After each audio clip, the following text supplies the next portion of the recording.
Tua itu pasti, namun bagaimana mengisi hari tua, demikian penggalan kata bijak yang sering kita dengar. Dan inilah yang dilakukan kakek Abdul Wahid, 67 tahun, penjual kacang rebus di Pondok Bambu, Jakarta Timur. Ia rela tidur di tempat sempit dan begadang hingga dini hari demi sesuap nasi.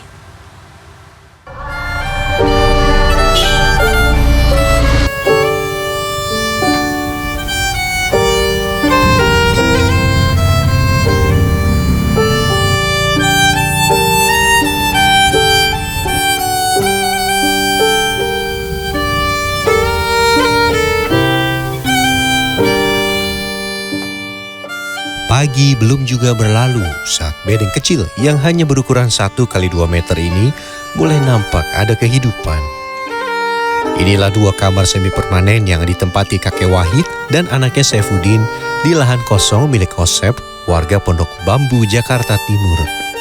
Lahan ini sudah beberapa tahun dibiarkan kosong. Bedeng ini pun sebenarnya dibuat belum lama karena ada yang memberikan kayu bekas, sehingga praktis sebelumnya mereka berdua tidur seadanya.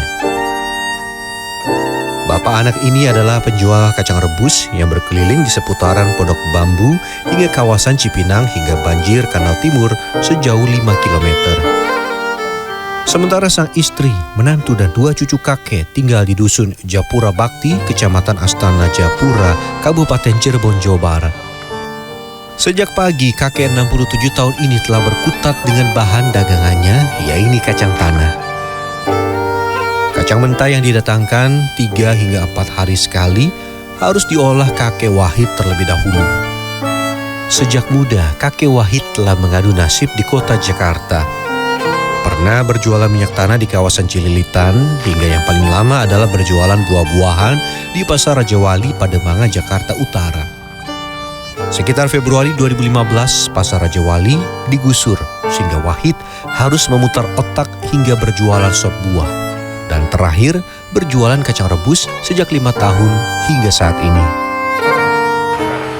Ya karena kalau dagang kacang kan istilahnya kalau rugi nggak gede kayak dagang buah. Kalau ini kan kalau rugi suka fatal es buah kalau sepi. Setelah dibersihkan dari tanah dengan cara dicuci, satu persatu kacang tanah kemudian dimasukkan ke panci dan direbus beberapa jam. Dari kacang yang direbus, diambil kacang yang bagus-bagus saja dengan cara disortir. Untuk mengurangi pengeluaran, Wahid menggunakan kayu-kayu yang dibuang dan juga beberapa kayu bekas untuk merebus kacang mentah. Anak kakek Wahid, Saifuddin, ikut berjualan di Pondok Bambu. Setelah sebelumnya pria 45 tahun ini berjualan untuk orang lain di daerah Keranji, Bekasi, Jawa Barat. Karena kakek Wahid seorang diri, akhirnya Saifuddin bergabung bersama. Ya ingin nemenin bapak aja lah, sendirian kasihan.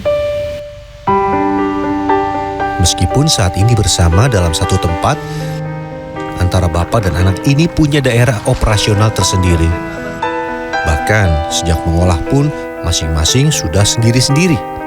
Saifuddin cenderung berkeliling daerah pinggiran, sementara kakek Wahid yang sudah tua cenderung untuk lebih dekat. Karena rezeki jelas masing-masing.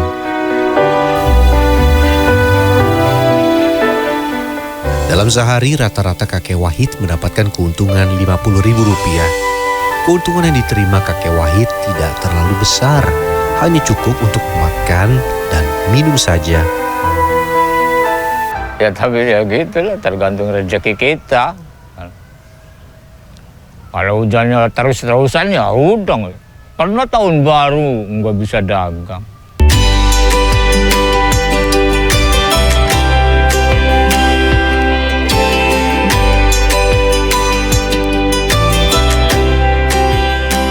Beruntung, siang ini kakek Wahid sudah jalan ke tempatnya mangkal di sekitar Jalan Pahlawan Revolusi, Pondok Bambu, Jakarta Timur.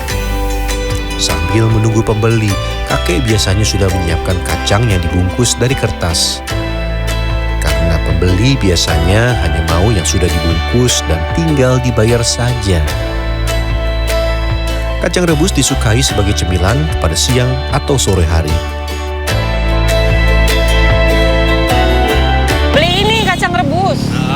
buat di rumah karena kan ya sehat sih ya, rebusan gitu deh. Suka buat nyemil di rumah. Terus ngelihat bapaknya juga ya udah usia ya kayaknya. Kasihan Pak Wahid juga kan, jualan udah sepuh gitu ibaratnya. Kalau kita nggak belanja kan kasihan juga. Baik kakek Abdul Wahid maupun Saifuddin baru pulang berjualan setelah lewat jam 12 malam. Di atas jam itu, sudah jarang orang yang lewat membeli kacang rebus mereka. Berapapun hasilnya, mereka akan bawa pulang. Dan esok harinya akan dipanaskan kembali untuk dijual. Maksimal kacang masih layak dijual selama 2 hari saja. Bagi Saifuddin sebenarnya sudah ingin agar orang tuanya bisa beristirahat saja di kampung halaman. Namun di kampung tenaga mereka sudah tidak laku lagi. Sementara keluarga masih membutuhkan penghasilan mereka berjualan kacang rebus untuk keperluan sehari-hari maupun untuk istri dan juga cucu. Kasian juga Pak, sebenarnya sih kan belum ini ya, kita belum bisa gitu Pak. Kalau ini kalau mampu mah mendingan inilah. Ya nggak tahu ya, sampai masih sehat sih ya tetap dagang lah masih bisa kok. Ya kadang-kadang sih banyak yang ngomong. Saat ini yang masih dikhawatirkan kakek Wahid dan juga Saifuddin adalah seandainya tanah yang sekarang ditinggali akan dipakai kembali oleh pemiliknya. Mereka akan kebingungan tinggal di mana. Sementara banyak para pedagang dan tukang asongan yang memanfaatkan lahan kosong untuk istirahat dan juga tempat tinggal. Kartika Bagus, Sony Sulistiono, Jakarta.